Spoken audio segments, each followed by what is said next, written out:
and welcome to day 2 of ChristianaCare's Men's Health Week. It can be a lot to deal with urologic problems that impact your bladder, kidneys, prostate, and testicles, but the specialists at ChristianaCare can help. So today we're joined by urologist Dr. Mihir Shah to answer all of your questions. Dr. Shah, thank you so much for joining us. Take a minute to introduce yourself. Megan, thank you so much for having me today. It's a pleasure being here. I want to thank Christiana for putting this together, and I hope it's helpful for our patients. My name is Dr. Shah. I'm a urologist, and I practice in 3 locations here at Christiana. I come from New Jersey, where I grew up and spent most of my time. I trained, did my residency training in Philadelphia at Thomas Jefferson University Hospital, and then I did fellowship training at University of Southern California in Los Angeles in urologic oncology and robotic urologic surgery. So I have a keen interest in helping men and women with their urologic problems, especially cancer related. And I offer a variety of services and cover all aspects of general urology as well as urologic oncology. Fantastic. So we'll start big picture. What are the most common urologic problems that you're seeing day to day right now? Absolutely. Great question. Elevated PSA and men with prostate cancer is extremely common. BPH or enlarged prostate, erectile dysfunction, low testosterone, testicular pain, leakage with urination in women, kidney stones, blood in the urine, bladder cancer, kidney cancer. Those typically are a lot of what we do. So let's break that down a little bit. That's a long list, and I'm sure people have a lot of questions about the specifics there. What do you want people to know most about prostate cancer and the screenings for that? Absolutely. So prostate cancer is extremely common in men. 1 in 8 men in their lifetime in the United States will be diagnosed with prostate cancer. If you're African American, you're at an increased risk. 1 in 6 African American men are at risk for diagnosis of prostate cancer in their lifetime. If you have a family member, a brother, a father, a grandfather who has a history of prostate cancer, you are at even increased risk beyond the 1 in 6. It's 1 in 5 or 20% chance in your lifetime you could develop prostate cancer. So it is very important that you talk to your doctor and or a urologist about what your particular risk may be. Overall, prostate cancer grows silently. It does not cause any symptoms whatsoever. And if detected in appropriate time and early fashion, the treatments are excellent and curative. Men can live 15 years or longer with treatment for prostate cancer. The way we screen men for the cancer is a combination of a blood test and a physical exam. The blood test is called PSA, or prostate specific antigen. It is a protein secreted by the prostate gland specifically. It is not a marker for cancer, but is often elevated in men that have cancer. And the second part is the physical exam, where we do a rectal exam to examine the prostate, which is a small walnut-sized gland that lives between the bladder and the urethra where men pee from. So while the physical exam may sound uncomfortable, as it is important to be done in some annual fashion, in addition to the blood test, to really assess the patient's risk for cancer. Absolutely. And then you mentioned BPH. What do you want people to know about that? Yeah, BPH is benign prostatic hyperplasia, which is a medical term for just an enlarged prostate. It is extremely common as men age. The biggest risk factor is aging, as a matter of fact. By the time men get to 50 years of age, about half of them have symptoms and or findings related to an enlarged prostate. By the time they get to 75, 80 to 90% of them have BPH. What are some of the symptoms that men will develop as a consequence of an enlarged prostate? Well, they are a weakened stream, having to pee very frequently, cannot hold your urine, it becomes urgent. They start to leak on the way to the bathroom. They can't hold on to the urine. They wake up a lot at night. It doesn't feel like the bladder is empty when you're done. You have to push the urine out. Any of those, or a combination of symptoms, could be signs of an enlarged prostate. And when it comes to treatment, we have excellent treatment for men that have these symptoms, that are bothered by it. Not all men with BPH need treatment, but if you have symptoms and they impact your quality of life, there is help. You can take medications that we can offer and or some minimally invasive procedures that can be often done as an outpatient to help treat this condition. Is there any connection between BPH and prostate cancer? Excellent question. There is not. There are two different disease states. Prostate cancer often creates no symptoms. Men don't have any symptoms, but some men can have both. So you could have symptoms of having difficulty urinating, having to go a lot, but that's related to the enlarged prostate and not so much the cancer. Unless the cancer is advanced and has spread or grown really large locally, it usually causes no symptoms. Definitely important to know. Thank you. Now let's go over some of the other long list of things that you mentioned Sure. in the beginning that you were Sure. treating. So Yeah. even kidney stones would be something someone could see you for. Yeah, we see a lot of kidney stones. It's extremely common in the United States. The number one cause for kidney stones is dehydration. And so oftentimes, if you've had one kidney stone in your lifetime, you're at risk of having more. There's also a risk if you have a family history of your parents or siblings having kidney stones, you're at a higher risk. And so kidney stones are tiny calcifications typically that are formed within the urine in your kidney. And if they fall into the tube, the ureter, which connects the kidney to the bladder and block the flow of urine from the kidney down, they can cause significant pain. And a lot of women will say, if they've had children and kidney stones are worse than going through labor. It's extremely painful.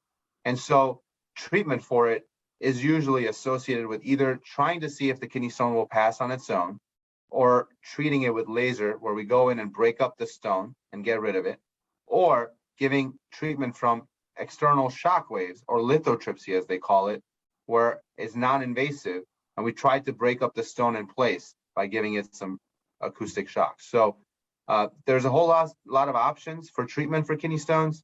They often become painful if they fall into the tube and block the flow of urine. And if undiagnosed and they obstruct or block the flow of urine from that kidney, they can cause long-term damage to the kidneys. And so it's important that if you have a history of kidney stones or feel like you're having one, that you seek help. And at what point, who makes that decision of whether you try to let it pass or not? It's a conversation with the patient and the urologist typically, because if their pain is manageable and they're not having any signs of infection or severe nausea, which can happen with the pain where they just can't keep anything down, it's safe to let them try to pass it based on the size and the location for up to 4 to 6 weeks to see if it will go on its own. And you do that by really pushing the fluid so that you can flush it out. And there's some medications that we can try to help improve the chances of it passing. But beyond that, if that hasn't passed, or if it's really large or really stuck, or there's infection or concerns of an infection, then trying to let it pass is not a safe option. And that's a discussion between the urologist and the patient. So yesterday for Men's Health Week, we talked about the importance of men having a primary care provider. It sounds like many of these problems kind of start there with that original conversation with your primary care provider. At what point does a urologist get involved? Well, you're absolutely right. The primary care provider is usually the gatekeeper, or for the first person that patients will present to with these complaints. And some of the basic things they may be able to manage right out of the gates. They can put them on a medication for BPH if they're concerned. They will screen them with the PSA test for possible prostate cancer risk. They will, if there is a kidney stone, they can get the CAT scan or the ultrasound they may need. And oftentimes, beyond that initial workup, they will send men and women to us for further management. And so they are usually fairly well equipped to handle the initial complaints, but then often get us involved as soon as they think it's appropriate. And in the setting of kidney stones, patients often end up going into the emergency room because that's so painful. And then the emergency room has them follow up with us directly to help manage them.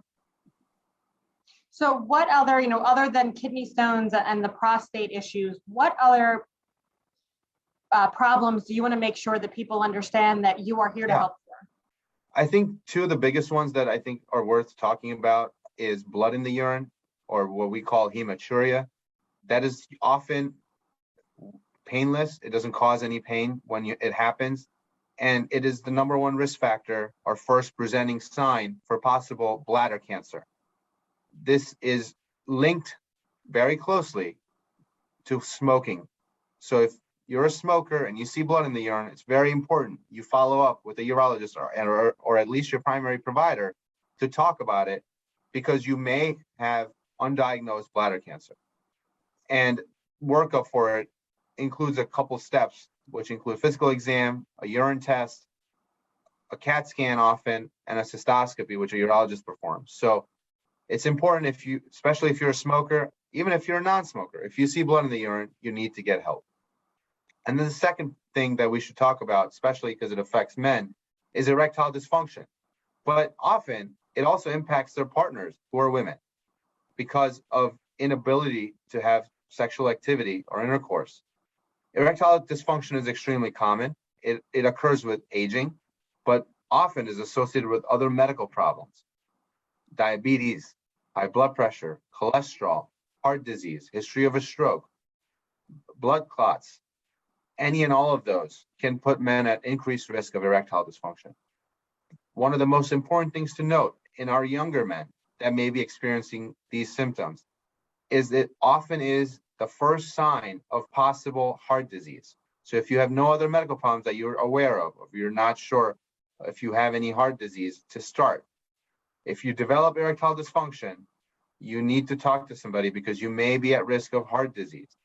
The blood vessels or the arteries that carry the blood to the penis that lead to a good erection are smaller than the arteries that carry the blood to the muscle of the heart. And so often men will present with erectile dysfunction as the first sign of clogged arteries, which can then put them at risk of having a heart attack down the line. And so it's important that they seek help and talk about it. And the treatment, there's a whole host of treatment options for erectile dysfunction. There's medication therapy, there's pumps, there's prosthetics or implants, there's injection therapy. And so after a conversation and evaluation of risks for other diseases and states, men can often be very successfully treated for their erectile dysfunction, which not only helps them, but also their partner. So one of the great things about ChristianaCare is just the size of our health system and how connected all of the different departments can be. So in that case, if someone came to you for erectile dysfunction, would you then make that transfer to the cardiology department for a potential heart issue? Absolutely. If I see a young man who's relatively healthy, who I don't have a great explanation for why they may have erectile dysfunction, and we do some additional workup, including an ultrasound, and it looks like pardon me for a second. Oh, there we go. It's on a sensor, so the light turned off. And if I do a workup and it looks like the blood flow to the penis is not what I would expect, then I'm concerned for possible heart disease, and I will send them to a cardiologist, or at least connect them back to their primary doctor to make sure they get further evaluated. Dr. Shah, this is all great information. What is the most important thing that you want our viewers to understand about urology? Yeah, I think in today's world, I think one of the biggest takeaways I want to leave people with is that there's a lot of misinformation as it pertains to men's health, men's erectile function, as well as fertility as it pertains to COVID. It is early and we don't know everything that we probably will learn over time as it pertains to COVID. But what we do know, and there's good data to suggest, is that men that have had COVID are at an increased risk of having erectile dysfunction. And it impacts their semen parameters, the way their sperm looks, behaves, etc. And so if you're young and healthy and considering having children in the immediate short term, if you develop COVID, that will impact your ability to do so in a negative fashion. What we also know is that the vaccines are extremely safe. There is no associated risk of erectile dysfunction or infertility with all of the vaccines that are available on the market. And so if you are trying to get pregnant, man or woman, I encourage you to strongly consider getting vaccinated because it will protect you and improve your ability to achieve fertility successfully. As if you developed COVID, you're at an increased risk of erectile dysfunction, but also infertility potentially.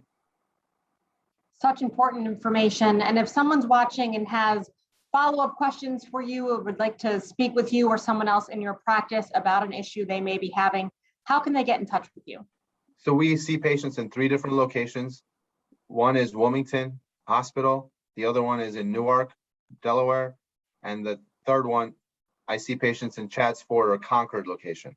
So we're widely available. You can provide them with our contact information or our office phone number, which is 302-320-9420. And any of the providers or myself are happy to get you scheduled for a consultation. Fantastic. And if you're watching us live on Facebook, those links to those locations and the information of how to find Dr. Shah are all in the comments below. And if you're following this week for Men's Health Week here at ChristianaCare, tomorrow is sports medicine. So tune in tomorrow at noon for our next episode. Dr. Shah, thank you so much for your time and have a great afternoon. It's my pleasure, Megan. Thank you again for having me.